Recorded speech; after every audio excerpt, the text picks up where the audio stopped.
Hi everyone, this is Sam Fisher. I'm just going to take a quick 5 minutes to wait for other people to join the chat, just because the link that I sent out wasn't working quite correctly, so we'll just give it until 11:05. Thank you so much.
Well, okay, everybody. I knew I said that we would be waiting until 11:05. But I can see that we have about 7 or 8 people on the stream, which is about right and about what we were expecting. So I think I'll just go ahead and get started. So hello, everybody. My name is Sam Fisher. I'm the Data and Evaluation Manager here at Read by Fourth in Philadelphia. And I say Philadelphia because I know that we at least had some registrants for this webinar who are outside of Philadelphia. So welcome, and we are so excited to have you here and to learn together about what we do here in this city. I'm very excited to be going through this data webinar with you. It's a part of our campaign's efforts to strengthen our use of data across our whole partner network and to have more data and learning conversations all together. Therefore, I'd like this webinar to be as conversational as possible. And to that end, we have a live chat feature on our YouTube stream. I've already been using it to communicate with you all. And I'll be checking in on that to make sure that I see any comments. And if there are any technical difficulties or anything, please feel free to put that there as well. We are definitely learning how to do this. And I was excited to use YouTube because it seemed like such a publicly accessible format. And we can revisit that if it turns out to not be ideal. And To that end, I will also be looking into ways to continually improve and learn and grow from this. And so if there are any aspects of this webinar that you have feedback on, please take notes and send them to me at the end. I'll remind you of this and give you my email at the end of this presentation. So first, I think it's fitting to give a short overview of what we'll be covering today. Every quarter, our campaign sends out a survey to its partners to count what activity has been going on across our shared measures. And our shared measures are measures that our campaign has agreed are important in measuring our collective success. Some examples of these shared measures are the number of parent workshops held and books distributed. Shared measures are a key part of any collective impact campaign, which is the kind of campaign that the Read by Fourth is. Now, we'll be going through the survey responses in regards to these shared measures in order to get insights into what the campaign is doing. So we'll have a section about parent workshops held and what was happening in parent workshops in the last quarter, which was March through May, and we'll also have a section about book distribution too. Introducing each section will be pictures of the shared measures from our Flickr account. If you haven't seen the campaign's Flickr account, please check out the last newsletter.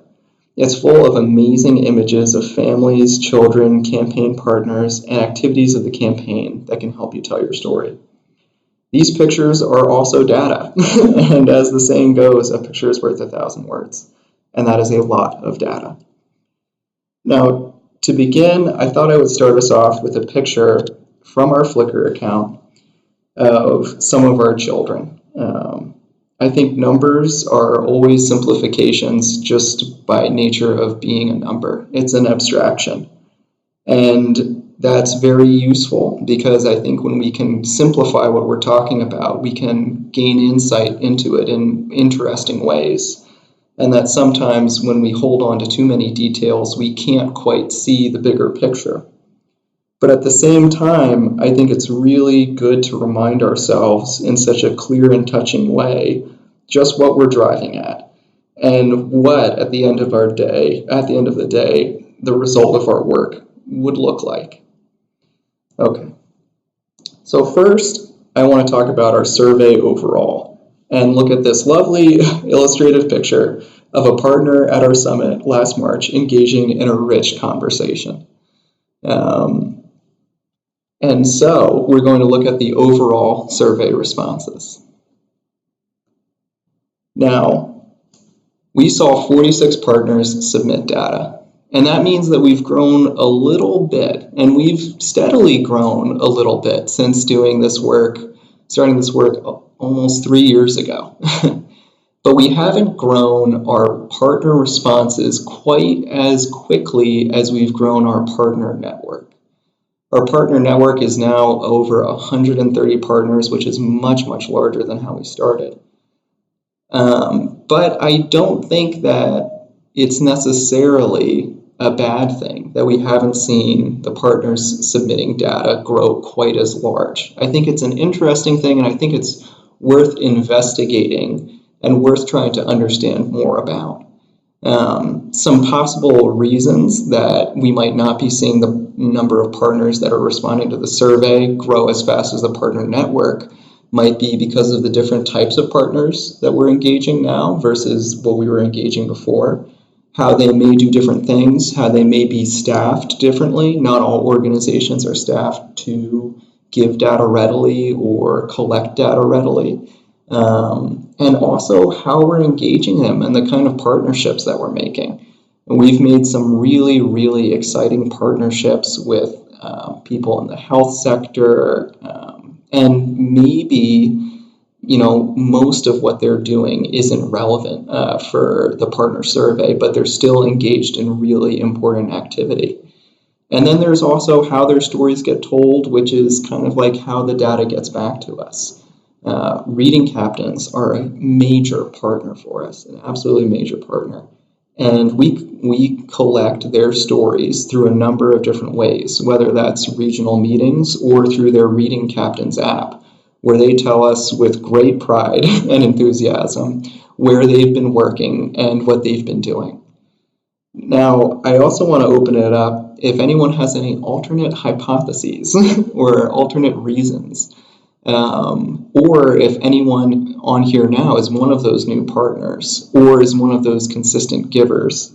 I just wanted to give just a quick minute to have you shout out some thoughts about submitting data, why you submit data, maybe what's difficult about submitting data or what's easy about it, and maybe why we're seeing this difference between the growth of the partner network and the growth of the partners submitting data. So I will wait until 11:12 or just 1 minute for that. And, just like with any conversation, silence is an okay thing every now and again.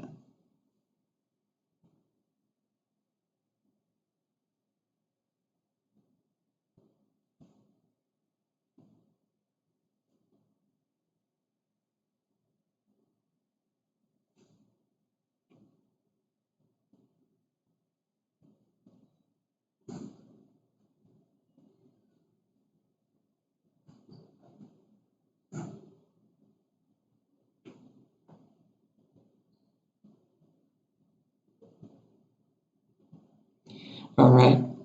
Well, hopefully you've kind of thought a little bit about that, or thought about, engaging large, diverse partners in data collection. And it's probably also a good note to make now that I am broadcasting live and direct out of the Free Library of Philadelphia and its new Heim Center, which is an amazing space. And I'm in one of its little study rooms. But if we do hear any outside noise, my apologies. I'll make a brief pause and then we'll continue on through the presentation. So thank you for bearing with me.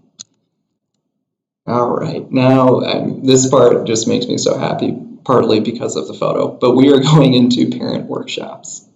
Yay. So we had 19 partners offering parent workshops this quarter, which was actually higher than average. And it's worth kind of thinking about why that might be. Possible things that I thought of was due to more partners offering workshops through active reading and parent workshop work. We have started to provide more more workshops available out of our backbone, kind of like staff that were generated there in partnership with other partners. And so I wonder if the availability of more of these workshops or just the high profile of the work in the campaign has led to more activity. There's more focus and more energy on family engagement, especially because back in March/February, we realigned our working groups so that one of them really owns and thinks about how family engagement is a strand across so many aspects of the campaign. And so perhaps that's generating more activity too.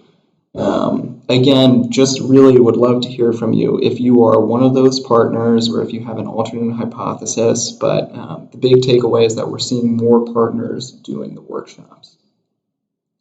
And although we're seeing more partners doing the workshops, we're seeing about an average number of workshops being offered this quarter. They covered really interesting topics beyond just early reading skills and active reading, such as community resources and libraries, prediction retelling techniques, writing, workshops just for toddlers, workshops for 3rd and 4th graders. And I guess one question is if there is there any way that we would like to disaggregate this workshop work? Currently, we're disaggregating it by topic. And by that, I mean we ask partners, hey, what kinds of workshops are you offering? But it's possible that we could do that in a different way. When it comes to book distribution, as we'll see shortly, we ask what age range the books are intended for, so that we can know, hey, there were only 10,000 books distributed to 0 to 3-year-olds, but there were 50,000 distributed to 5 to 6-year-olds. And there seems to be a gap there in the continuum of resources that are available. Maybe something similar would be good to know about parent workshops. What's the balance of workshops that are available for parents of young toddlers versus parents of older grade school children? Similarly, we're thinking a lot as a campaign about language access, and I know by looking through this workshop list that there were at least some workshops that engage Spanish-speaking families. That's incredibly important, and maybe it's good to disaggregate that way too. One way of doing that would be to look at the partner agreements that we have, where partners list the language of the families that they engage and try to cross-reference those two, but it might not be totally accurate. So these are more interesting questions. And one interesting question that I also wanted to return to is that if we go to this picture and we look at this family reading on their porch, do the questions that we want to ask change? And for me, they do a little bit. I think when I look at this picture, when I look at this data, I'm interested in satisfaction, and I'm interested also in use, and I'm interested also in kind of continued connection to that parent. So, does your program continue to connect with the parents that you serve and train? How satisfied were the parents with the training that you gave? And did the parents report being able to use it recently, or did it have a positive effect on their family life? Yeah. So I think I just wanted to use that as kind of illustrative of how these pictures are just really important data and that they can actually change our minds about what we think is important to ask. And so having them around to kind of ground us and recenter us is incredibly important. If you're interested in the parent workshop kind of strand of work or about family engagement in general, we do have a whole working group dedicated to it, and they do fantastic work. Maybe in the notes after this, I can send out a little bit more information about those working groups and how to get involved too. Another grounding picture. This one is for book installations, and fittingly, there is a book installation in the picture, as well as two children exploring, which is just exactly correct. And I believe this sidewalk library was either set up by Reading Recycled or one of our reading captains, but don't quote me on that. That could be a phony fact. All right. So we had 6 partners reported creating book installations. But what is a book installation? Always good to define your terms. So a book installation we can define by example. It's a book nook, it's a crate with books, it's a book depot, it's a little free library, it's a sidewalk library, etc. Or we could also define by type.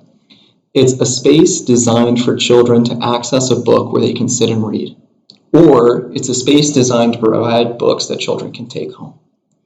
So when we talk about creating book installations, we're talking about, yes, like these different examples of installations, like book nooks that can be in libraries or in libraries, but also in barbershops or nail salons. Crates with books, like the ones that Action for Early Learning set up on Lancaster Avenue back in 2017. Book depots, little free libraries, sidewalk libraries, the things that we saw up in that picture. And it's also a space where children can access a book to sit and read, or a space that provides books that children can take home. Now, a little bit more about these. We had 6 partners reporting book installations, which is a little under average, but it's actually the most commonly reported number in our data set of like 11 quarters. So it's not unusual to see that many partners reporting making book installations, but it is a little under average. We had 64 book installations created, which is, I think, right about average. And 12 were for children to access books where they can sit and read. So they were of the first type. It's creating a new space in a community where children can get books, sit, and read, which is awesome. And then 61 were designed to provide books where children can take them home. And there might be a little bit of crossover there too. So spaces where children can sit, read, and access books might also be spaces where they can go ahead and take home books too. Now, for those spaces where children can sit and access books, I just kind of wanted to pose this question, and you can see as I go through the webinar, I do different things with the different measures. In the previous measure, I wanted to use a picture to reground the questions that we were asking. And now I want to kind of pull out this question of like, how do we know when some activity is enough? So how do we know that making 12 book installations for children where they can sit and read is enough? And like, what does that mean? And so there are a couple different ways we can try to answer this. If we did 12 of these book spaces a quarter for 3 years, then we would have a little bit more than 1 per square mile of Philly, which is pretty incredible. That's 12 per 12 quarters. That's 144 of these book spaces. That's 1 per square mile of Philadelphia. And to put that into human terms, that's about a 20-minute walk is 1 mile. So you've got a 20-minute walk going east to west, and then a 20-minute walk going north to south, and then you've got 2 sides of your box. So it's a pretty big box, but there's a space in there inside that 20-minute walk. Now, if we kind of shift and we think about context by geography by need, if we did 12 per quarter, just the rate that we did this quarter for 3 years, we'd have 144 spaces, like I said earlier. And if all those spaces were concentrated in the quarter of the city with the lowest income, then we would have 1 in every quarter of a square mile. That's just dividing by 4. And that's a 5-minute walk to get through one side of the square, which is pretty cool. So as we can kind of see, like changing the parameters of what we think is meaningful or important really helps us change our understanding of these numbers, and helps us change their meaning of these numbers too. And it also brings up important questions like, well, how many of these book nooks are in places of need? Or what does where does 1/4 of the cities, where does the city's lowest income people live? And what would be 1/4 of the city that has those people? It brings up really important questions for us to ask and kind of continues this investigative conversation. And then I also wanted to bring up some important research that had been done, because that's another way that we can give context to this number. Susan B. Newman, who worked with the campaign recently to do a kind of like a book census or a idea of where all books are being distributed in Philadelphia and who's distributing them. Susan B. Newman in 2001 did research in Philadelphia about the gaps in reading resources and reading spaces between neighborhoods, and found evidence that poor neighborhoods have close to 40 to 50% fewer spaces that are suitable for reading. And I'll actually touch on her research again, but that's another way of thinking about how to measure this impact. How close is that 12 getting us to closing that 40 to 50% gap? And then I just wanted to illustrate what one of the 12 might look like. This is a barbershop that received a book nook that has a space for children to sit and read, and a lovely, caring adult who is there to encourage that great behavior. And there's more pictures of children reading and just kind of reminding us of what that looks like and maybe what that feels like, because I hope a lot of us had positive experiences reading in our childhoods. And there's another one of just what it might look like when a public space is transformed in this way. And I think, this for me tells me that even regardless of what context we give it, those 12 spaces are incredibly good things, and are incredibly good things, just as this one space is an incredibly good thing. Okay, so that's the overview of book installations. And just to give a little bit more interest on those 64 book installations created, and specifically the 61 that were designed to provide books where children can take them home, etc. So in Susan B. Newman's research, the neighborhood that was characterized as poor and non-white, because she was looking at poor and working class versus non-white and white, the poor and non-white neighborhood had access to 1 children's title in public spaces per 200 children living in that neighborhood. The other neighborhoods had access to 9 titles per 200 children, 14 titles per 200 children, and 323 titles per 200 children in public spaces. Now, in a neighborhood of 10,000 children with 1 title per child, as King Sessing, which is the neighborhood that Susan studied in 2001, getting the title per child rate up to 9 to 200 would mean adding 400 books, or roughly 5 to 6 fully stocked book nooks. So that also gives us context for 64 book installations. Wow, that's way more than 5 to 6. To get to 14 out of 200, 14 titles per 200 children in the neighborhood, which was what one of the other neighborhoods had in her study, would mean adding 650 books, or roughly 9 fully stocked book nooks. Now, to get to 323 out of 200 would mean adding 16,100 books, or about 215 fully stocked book nooks. Now, that puts that 64 book installations into good context too. It kind of gives us an idea of, well, if those were all concentrated in one neighborhood, what would that mean? And what does even one neighborhood getting a book nook kind of mean in terms of titles per child? And we also got locations, which is really cool. Some of which were a little bit interesting, like how do we map the one that's in Camden, or how do we count the one that was just a pop-up that went away?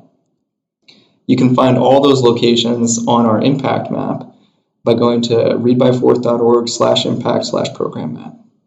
And that's what it looks like. Okay, so moving right along into book distribution. Now, we had 33 partners distributing books, which is higher than what we've seen. Ooh, I also got a question from Joanne Fraser-Dason, and I'll gladly pause for that. Do we have a Read by Fourth in Cheltenham, PA? That's a great question. I know that we have some reading captains that are from like the Elkins Park area, or like north of the city line. And I don't know if there's a grade level reading campaign for like Cheltenham, Montgomery County. I know that the United Way does important work on grade level reading in Montgomery County, and actually I think did a little bit of work with Chris Long, not only with the work that he did in Philadelphia, but also about work about addressing grade level reading in Montgomery County, and in the surrounding counties around Philadelphia besides just Montgomery County. So I will look into that a little bit more, and thank you so much for the question, Joanne. I hope I didn't keep you waiting too long. And please, anyone, always feel free to stop me with questions. I'm so happy to answer them. So now we have book distribution, which is just such a highly reported activity. We had 33 partners distribute books out of the 49 that responded, which is higher even than what we've seen in previous quarters. Now, that could be the effect of trying to engage more partners around this work. We have a whole working group dedicated to it. And also through the fact that we've recently had a lot of research that helped get all these partners used to submitting data that kind of unified them together. We had 136,530 books distributed, which is difficult for me to say, and I was a math major, which is the most that we've ever distributed in a single quarter by about 25,000 books, which is just incredible. One important thing to note, though, is that this number includes 50,000 books that were distributed to other organizations. So not all of these reported book distributions happened from organizations to families, because we also count book distributions that happen from organization to organization. But that number is really important, too. That means that 50,000 books were given to organizations across the city that had connections to parents that were able to give them out. The main reason why I bring it up and highlight it is to draw that distinction, that we will always say that we had this many books distributed, and we'll try to avoid saying we had this many books distributed to families, unless we're specifically talking about it. Now, of the 136,530 books distributed, what percent went to what age group? And what should the percents be? You can see in the 0 to 3-year-old range, we had 27% of the books going there. In the 4 to 6, we had 38%. In the 7 to 9, we had 21%. And then the 10 plus range, we had 17%. Now, we've seen these numbers change quarter to quarter to quarter, but we're going to wait to really talk about that data super publicly until quarter 4. But if you're interested in digging deeper about this and maybe wondering what the percent should be, etc., I would definitely link up with the Home Libraries Working Group. A classic question with this also is thinking, where did they distribute these books of the 33 partners? Where are they working? And it's exciting that we are now collecting this information too. So these are the organizations that are distributing in each zip code for quarter 3, 2018-2019. And I've colored the map of zip codes by the number of organizations that said that they were distributing in there. So you can see 19104 is highlighted. I think that's 19121, just kind of right above it, 19133, and I think 19140 are some of the biggest ones. And then I'm not quite sure of the zip code of the bottom right. It's one of the South Philly ones, maybe 19147 or 45. But that is where most of the activity is going on. However, we're still getting lots of good activity in other places outside the city. One of the recommendations from Susan B. Newman's research was that we should really be focusing our book distributions on North and West Philly especially. So it's interesting to see this data. It's also interesting to see that, you know, North Philadelphia is not necessarily, it's not totally the same in every zip code, the number of organizations that are distributing. I'd be interested to look more into the zip code that's kind of like the East Falls area, because I know that that has Nicetown, Tioga, and some other communities in there that I think would really benefit from a lot of books. And yeah, it's just kind of interesting to take a deeper look at this map.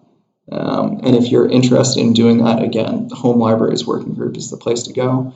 And also you can shoot me any questions you have too. Oh, yes, this one is about partners engaging other partners. And so for that, I thought I'd take a photo from our collective impact retreat where there was a lot of peer-based learning, which is a great thing. So these are reading-related trainings for peer organizations. So in the last quarter, we had 11 partners offering reading-related trainings to peer organizations, and that's just one partner off from average, so it's pretty online. We had 47 reading-related trainings or workshops for peers, which is slightly lower than average, but as part of a year-to-year trend, it fits in as we're seeing less trainings offered from year to year. I don't really have a hypothesis for this. I wonder if it's just more focus going to other parts of the campaign. But I also want to acknowledge that there are some really, really big, that although the number of workshops have gone down, some of the workshops in their nature have really become very, very big. One, for example, was the Research to Practice Symposium hosted at the school district, which was about making sure that we're getting lots of research-based methods into teaching, research-based practices into teaching and into our schools and administrations. And that engages a huge number of people. I believe that the IDA Symposium was also reported, which engaged a ton of people and created resources that will last for a long time. So although that number is down, I think the amount of work and the amount of connections that we're seeing between partners are really being strengthened.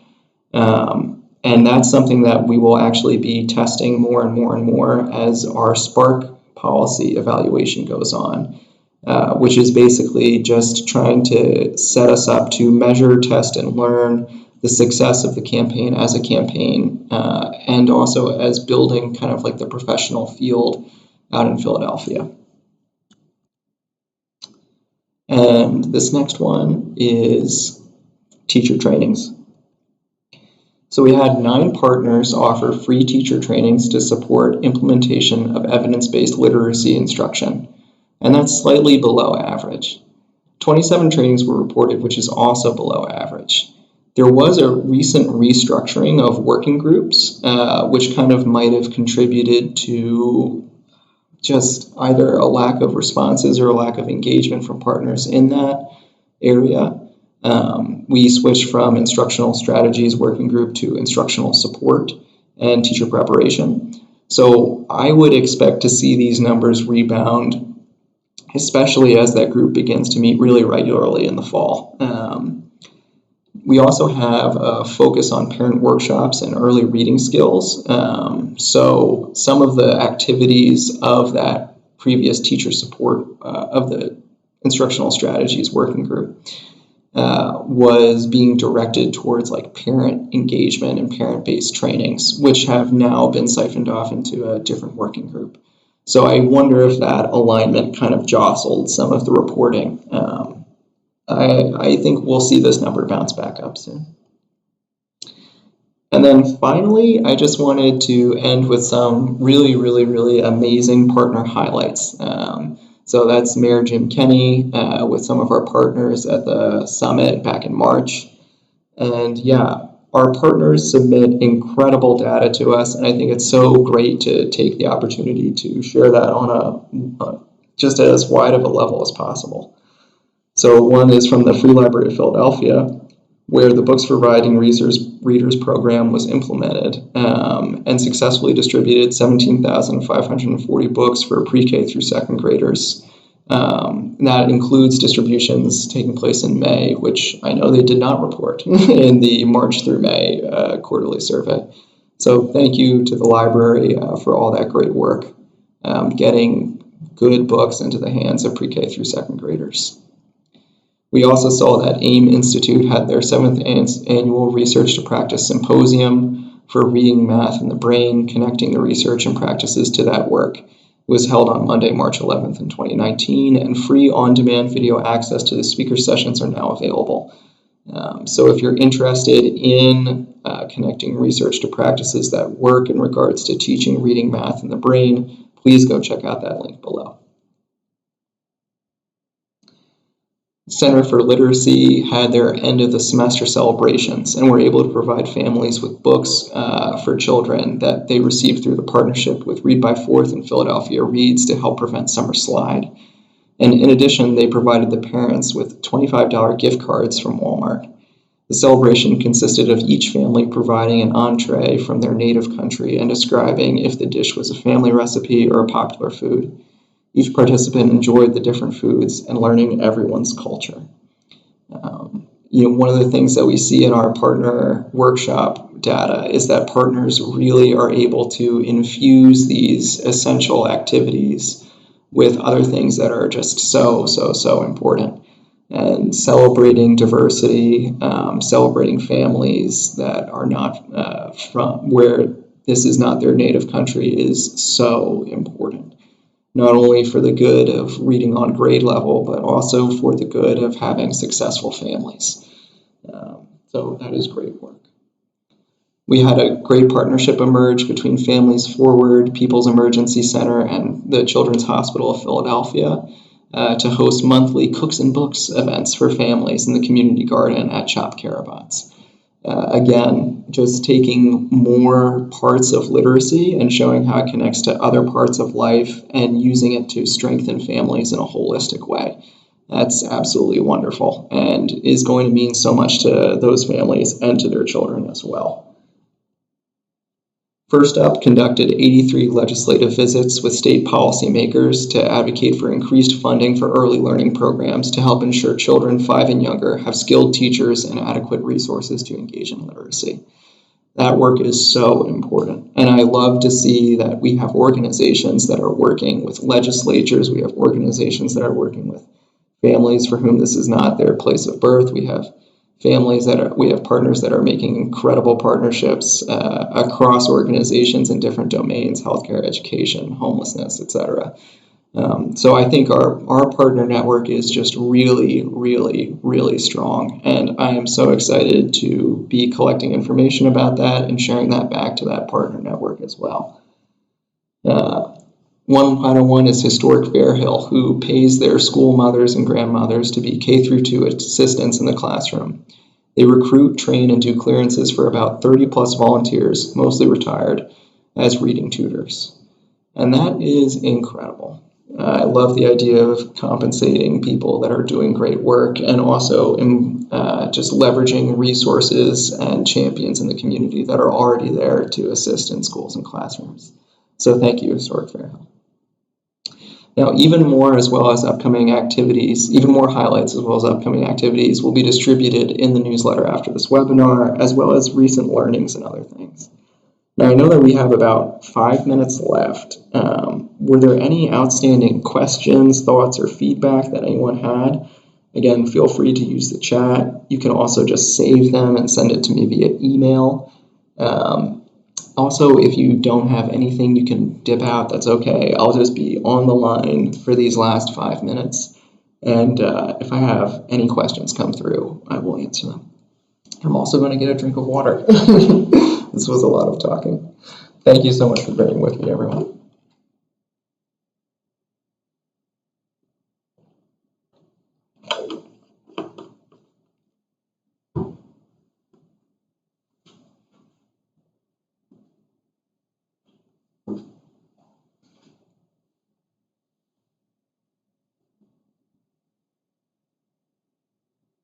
Ooh, great question. Do I have any data on home libraries? That is a great question. Here's why that's a great question. It's starting to get at what are like the resources and behaviors of families at and in their homes specifically. We don't have data on home libraries that I know of. What I might take a look at after this webinar is Susan Newman's research. So she was the one that did the book distribution study in Philadelphia, and she also did the kind of neighborhood literacy, like the neighborhood book availability study as well. I wonder if she has data on family family home libraries. And I know that that working group, the home libraries working group, does have foundational evidence about the amount of books in homes varying by poverty and the importance of getting books to homes. But in terms of data about books in homes in Philadelphia right now, we don't have a lot. One thing that I'm excited about in the future is the Reading Captains Initiative might be able to start to get at some of that. And here's what I'm thinking. I'm thinking that one of our reading captains who's on the Community Mobilization Working Group just said the best thing, which is that, she really knows her work is successful when parents come back to her or come up to her and say, hey, I need more of this, or hey, I need blank, blank, blank. So what I think we're going to do moving forward is put a button on the Reading Captain app that basically allows us to hear from allows reading captains to report what they're hearing from their community and what their community wants and needs.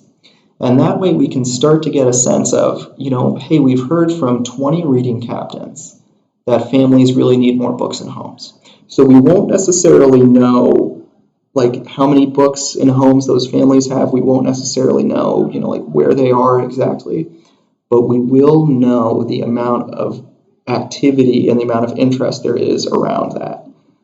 So that's one way I am kind of thinking about getting that information. Yeah. And thank you for the question, Joanne. That's great. Absolutely great.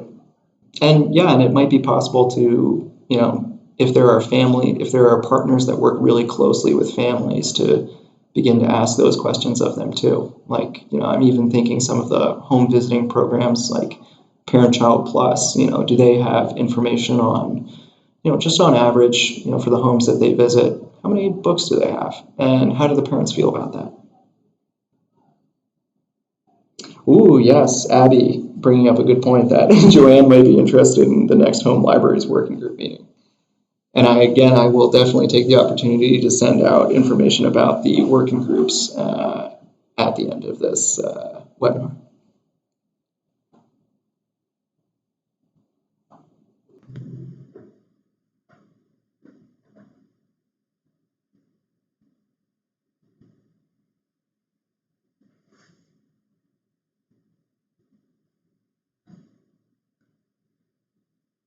Okay, everyone, it is 11:45, so if you have to go, that's fine. I will stay on the line for just 5 more minutes in case anyone has any pressing questions. But again, please email me. If you want to hear this whole presentation again, I will be running it later this afternoon, I think 5:45 to 6:30. It's been an absolute pleasure to share all of this with you, and I look forward to doing more of these even better in the future.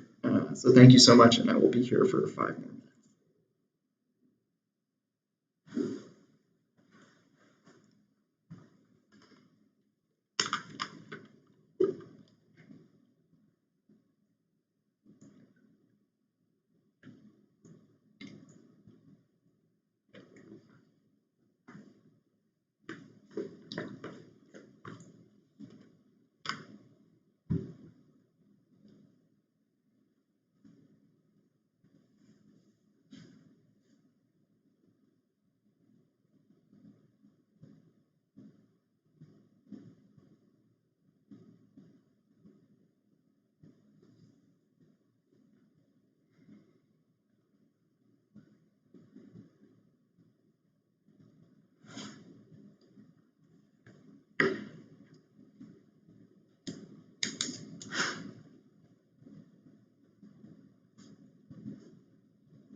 All right, everyone, that gives takes us to about 11:50, and that'll be my time.